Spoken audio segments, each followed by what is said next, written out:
Hello there, Internet.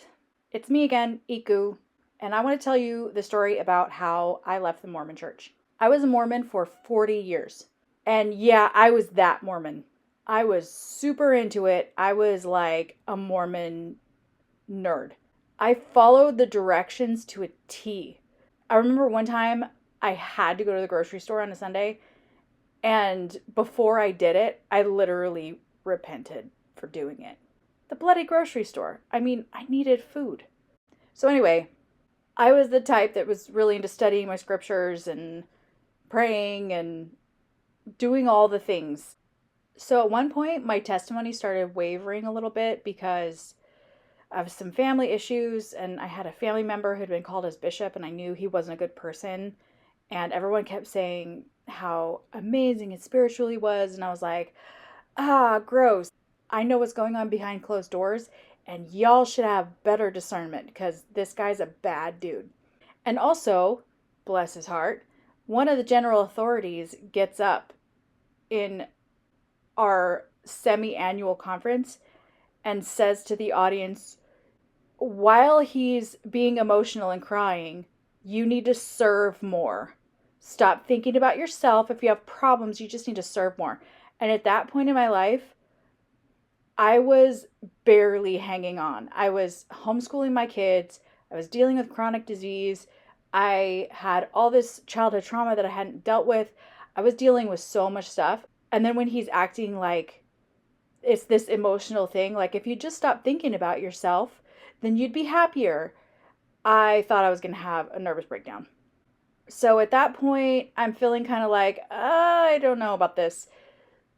So I decided, okay, I'm going to completely rededicate myself to the church. I'm going to do everything I possibly can to have a relationship with God. So I started going to the temple once a week. I would read scriptures for like 2 hours a day. And when, with Mormons, when they read scriptures, it's not like reading through the words. It's like, okay, I read a couple words. Now I'm going to go cross-check all of these different scriptures and what did this person have to say about it. And I'm going to Google it. And what does this church believe about it? So I was all going back and forth and back and forth. I was really studying scriptures. And I was also having my time to pray. And I was meditating more than praying. It was kind of like, okay, I'm going to let Spirit teach me, or the Spirit, as the Mormons refer to it. I did everything I was supposed to do. And it never came. Like, that moment never came where it was like, okay, now God's going to come in and perfect you, and you're going to be one of his chosen ones. And I just never felt like I was one of his chosen ones. And I started getting really frustrated. And so one day, I'm sitting in my car, and I said out loud to God, whoever God is, I said, I will do anything to know you. I will sacrifice anything to know you. And something popped into my head that I had been planning on and looking forward to. It was kind of my thing that was away from my family. So it was like my sacrifice to God. It was kind of like the thing that I brought to the altar and just like laid on the altar and said, okay, like, look at what I'm willing to give up for you. Mind you, I'm still the Molly Mormon, I'm the woman who gets up and fast and testimony meeting and cries and testifies that this has happened and that's happened. And actually I did have a really intense experience one day when I was going to the temple where it was almost like angels came. I'm not going to go into the experience because it's kind of like my personal thing, but it was a very, very strong thing. And it's something even now I look back on and go, whoa, I can't believe that happened to me. So when I left the church, my husband kept referring to that thing that had happened to me where I got my testament from angels or whoever that the church was true. So I did kind of struggle looking back on that thing. But now looking back, I realize I needed to stay in the church at that time. I needed it for myself and my family. And so I needed to hang on for just a couple more years. And so having that experience kept me there for a couple more years. And then I got a book. And actually, I'm really glad that I didn't leave the church over spiritual reasons. I'm really glad that I left because of, logical, pragmatic reasons. So I got a book from my relative, and it was from an author named Whitney Horning. And she wrote this book about how Joseph Smith didn't practice polygamy. And I know that sounds totally wild to be like, oh no, if Joseph Smith didn't practice polygamy, then my testimony is in jeopardy. But the reason why it was in jeopardy is because we had been taught that for our entire lives. We had been taught that it was this sacred principle that was eternal, that we couldn't understand as humans, and eventually someday people were going to practice it. But secretly, my husband and I were like, oh hell no, we're not doing that nasty shit. So anyway, I am looking through this book and I'm checking her references, not her references, I'm checking her sources. I'm checking her citations. And I'm finding that the originals are word for word from her book. And she doesn't just write out some of the quote that favors her hypothesis. She writes out the entire paragraph and then gives the context of the entire article that it's from. So there's one quote in particular that I'm like, wow, if that's true, then it is entirely possible that he did not practice polygamy.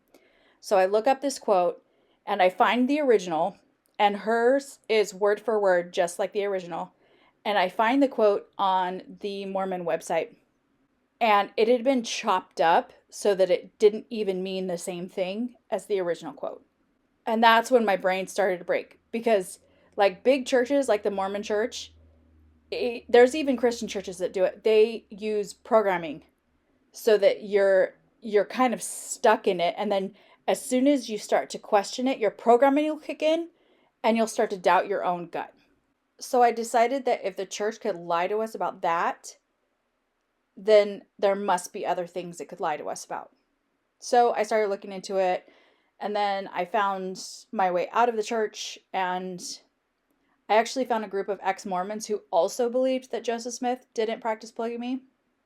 So I'm in this group, and it's basically Mormonism 2.0. It's just Mormons that say shit and fuck and drink beer. But they basically follow the same doctrines. It was good. It was good to be with them for a little while, but then I started to find my way out of that box as well. I started not feeling very connected with Christianity. That's a whole story in and of itself. But I did eventually find my way out of Christianity as well. But I do appreciate the fact that when I was a Mormon, I was 100% in. I believed with absolute certainty that it was true. And then when I left for 2 more years, I believed with absolute certainty that just because I had left the Mormon church didn't mean that Jesus Christ wasn't my Lord and personal Savior still. So I still believed in that. That belief started to crumble because of a few different things that happened.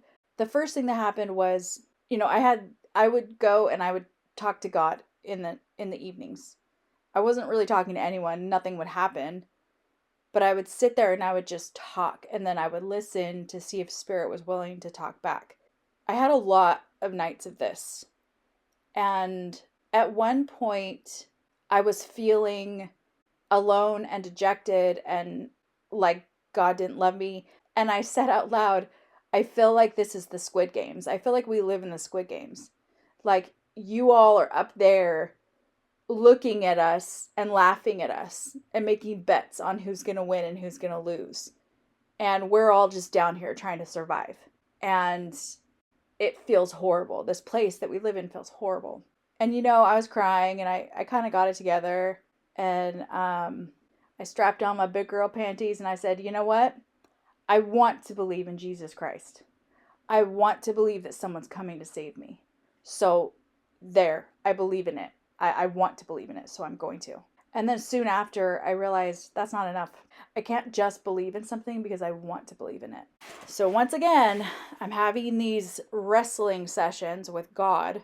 And at some point, I sat back and I just felt this really strong feeling. Be an empty vessel. And the way I interpreted that was just let go of everything that you've ever thought you knew. Just let go of all of it and just allow things to come in and come out as you need them. So that's where I'm at today. I don't have any strongly held beliefs. If some evidence came up tomorrow that proved me wrong on something, I would absolutely let whatever belief I had go and change. And I'm not necessarily recommending that for people. It's kind of a scary place to live because you never really have sure footing anywhere. But the one thing I kind of feel confident in is that I know that something is real. I know that what I'm feeling is real. What I'm experiencing may not be real, but what I'm feeling is real. And so, I had that revelation back when I was Mormon that the church was true. And while that was mistaken, now I can look back on it and go, okay, that was mistaken. That wasn't correct. I did need that at the time. And it helped me at the time. So I don't get so dogmatic about, oh, is this a person trying to trick me, or is this a devil coming in? I don't get like that. That's all I have to say for now. Hugs and kisses. Mwah.